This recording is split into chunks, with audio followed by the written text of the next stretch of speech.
Now, from the WVLG studios, it's Jack Hammer, D, and Director of Recreation and Parks, John Rohan.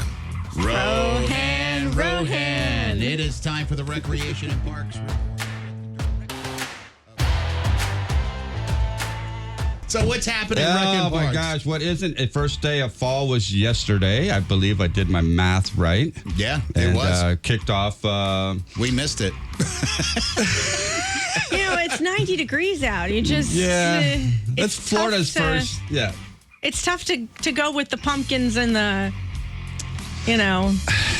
Well, it's our Florida version of fall. You know what I like to do? I scarecrow people. You know those scarecrows you buy in the store? Mm-hmm. Yeah. I buy them and just put them in people's yards, and they wake up and they're like, "Who put these scarecrows in my yard?" So it's called being scarecrowed. I got my son and my daughter.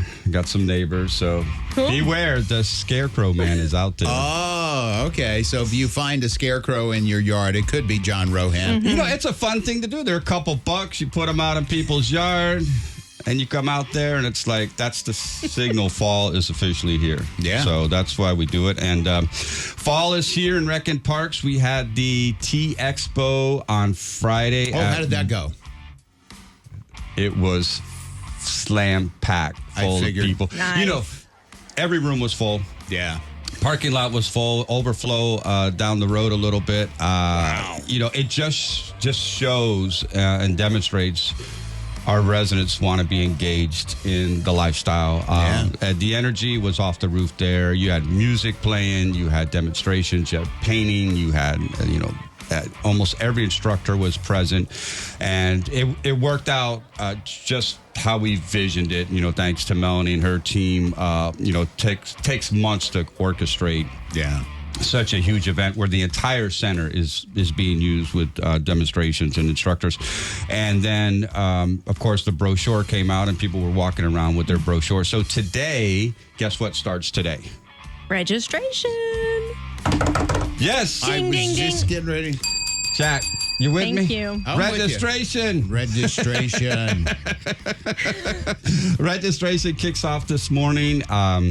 It will be busy with the phone calls, and people can do it online. They can stop by their nearest regional recreation center. Staff will be there.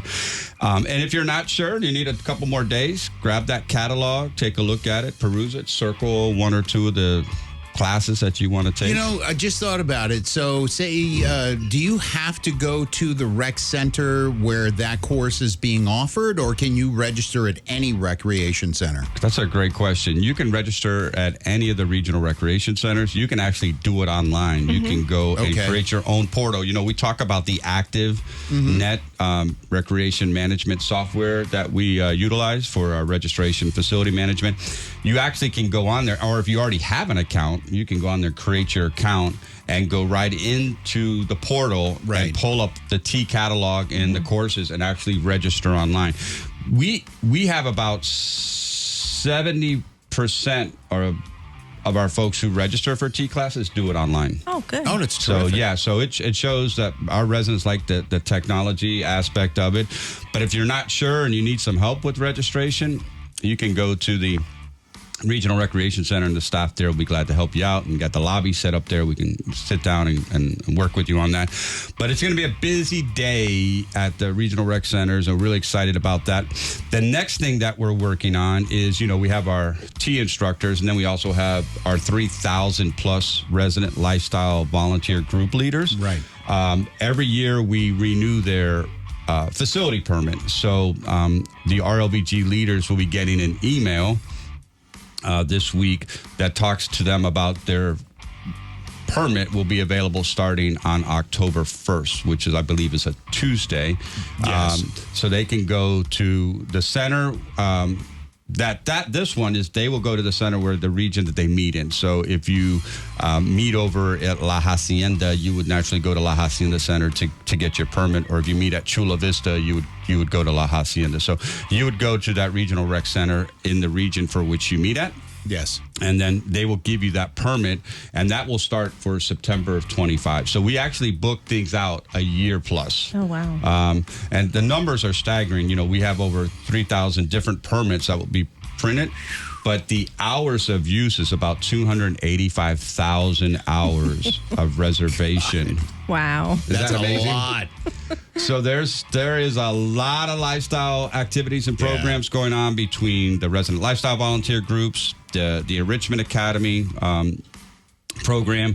Then you have all your recreation and parks, lifestyle events that get reserved and booked. And then, of course, you have your rentals and your other special events. And so it's so beautifully designed the way these rec centers have been laid out throughout the community, because those are the numbers we want to see. We want to see utilization. We want to see people, capturing the essence of why they moved here and all the different programs that are available to them.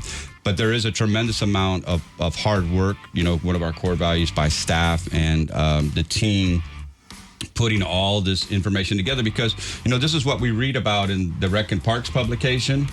This is the stuff that's on our website. This is the stuff you see on the stories all going out there. So we call it back of the house stuff that makes the front of the house come together. With all those permits and reservations. So fall is moving. We got leagues coming up, the outdoors court schedules. Of course, the 5K registration is going like gangbusters. So even though it might have been a little warm for the first day of fall, it's going to be a beautiful fall season. It's going to be an exciting year. And, man, I'll tell you, if you guys out there are new to the Villages and you want to get involved in the Enrichment Academy, you can I haven't said this in a long time. There is no way you can move to the Villages and say there's nothing to do. That's true, man. 100%. So there true. is always something to do. And the pools are all open. Go for a swim. Go for a nice fall dip. It's getting a little brisk here at about 89 degrees. So.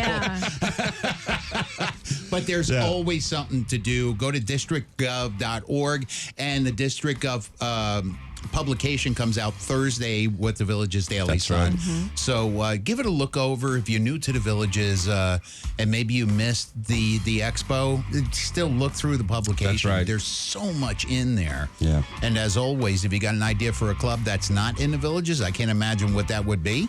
But you could present it to Recreation and Parks. They'll look it over, and if it's viable, you got enough people that want to do it. You guys are amazing. That's right, man. We will get it started. Every month we're getting new clubs started. So, I'm glad you brought that up. Feel free, if you have a suggestion for a new activity or club, we will walk you through that process. It's very seamless, easy to get started, and we will be happy to get you as the next ROVG group that we will have going on and continue those numbers. We hope to get to 4,000 at some point in time, which I have no doubt that we will. John, thank you so much. Executive Director of Recreation and Parks, John Rohan with the Rohan Roundup. Hey, check it out. A new VNN Lifestyle show starts weeknights at